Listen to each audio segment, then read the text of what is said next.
कलमनुरी शहर में चल रहा महामार्ग का निर्माण कार्य मानो शहरवासियों के लिए मुसीबत बन गया हो। निर्माण कार्य के चलते कभी शहर की सख्त गर्मियों में दिन भर बिजली बंद कर दी जा रही थी, तो महामार्ग निर्माण कार्य के लिए खुदाई के दौरान नगर परिषद की पाइपलाइन बार बार फूटने से शहर में पानी की सप्लाई बंद होने के कारण पानी की भीषण किल्लत निर्माण हो रही है। इसी के साथ टूटे हुए पाइप को जोड़ने का काम बोगस तरीके से जॉइंट लगाकर किया जा रहा है, जिसके चलते सड़क निर्माण कार्य पूरा होने के बाद ये जॉइंट कभी भी टूटकर भविष्य में बड़ी समस्या निर्माण हो सकती है, जिसके चलते महाराष्ट्र नवनिर्माण सेना की ओर से बोगस तरीके से हो रहे पाइपलाइन जोड़ने के काम को सही से करवाकर फिर उस पर सड़क निर्माण कार्य करने की मांग नगर परिषद प्रशासन से ज्ञापन के माध्यम से की गई। वो बार बार टूट रही पाइपलाइन की फूल मालाओं से पूजा कर नगर परिषद के विरुद्ध निषेध व्यक्त किया गया। इस समय मनसे उप जिला प्रमुख विनोद बांगर, अमर गाबने, ओम गिरगांवकर उपस्थित थे।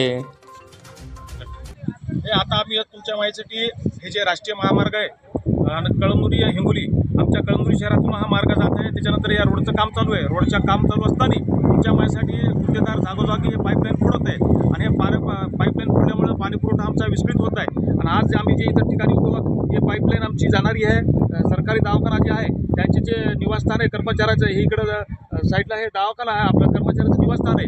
या निवासस्थानाकडे जाणारं हे मेन पाईपलाईन आहे। आज जागोजागी ही 4 जागी फुटलेली ना, आज रोजी सुद्धा फुटलेली आहे। त्याच्यामुळे आज त्याचा पाणी पुरवठा विस्कळीत झालेला आहे। असंच आता हे रस्ता तुमच्या माहिती शहरातून जाणार आहे, असाच गुत्तेदार का आता हे तुमच्या माहितीसाठी हे पाईपलाईन फोडत जाणार आहे। त्याच्यासाठी आम्ही मुख्याधिकारी साहेब यांना विनंती केली की अर्ज निवेदन दिलं की ही पाईपलाईन एका साईडला रस्त्याच्या साईडला घ्या। आताच रस्ता हे जे जॉइनर तुम्ही लावले, जॉइनर काही दिवस टिकणार नाहीत। जॉइनर उद्या लिखित झाले, उद्या याच्यावर आता रोड होणार आहे, 4 फूट याच्यावर रोड होणार आहे। नंतर पाईपलाईन का फोडायची का? पाईपलाईन फोडल्यावर रोडचं नुकसान होणार। त्याच्यानंतर हे शासनाचा पैसा म्हणजे हा जनतेचा पैसा आहे। हे जनतेचा पैशाचं म्हणजे पाण्यात गेल्यासारखा होईल। त्याच्यामुळे आम्ही मुख्याधिकारी साहेबाला विनंती केली की ही पाईपलाईन इकडे घ्यावे आणि संबंधित जे गुत्तेदार वेळोवेळी पाईपलाईन फुटत आहे त्याच्यावर सुद्धा ही कारवाई करण्यात यावी। पाईपलाईन सुरळीत करणार नसता याला सर्व जबाबदार हे मुख्य अधिकारी साहेब राहतील आणि हा गुत्तेदार राहतील। ज्यावेळेस बी आता हे पाणी पुरवठा विस्कळीत होईल, आमच्या कळमनुरी शहरवासीला हे पाणी मिळणार नाही, त्याचे जिम्मेदार हे नगरपालिका प्रशासन राहील।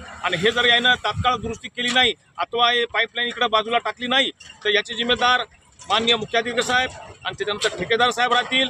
आणि जनतेच्या रोषाला आणि मनसेच्या रोषाला जाण्यासाठी तयार राहावं मी असं आवाहन करतो। महाराष्ट्र नवनिर्माण सेना ह्या पाईपलाईन जर बोगस होत असतील, फोडत असतील, या गुत्तेदाराविरोधात आम्ही आंदोलन केल्याशिवाय राहणार नाही, गप्प बसणार नाही।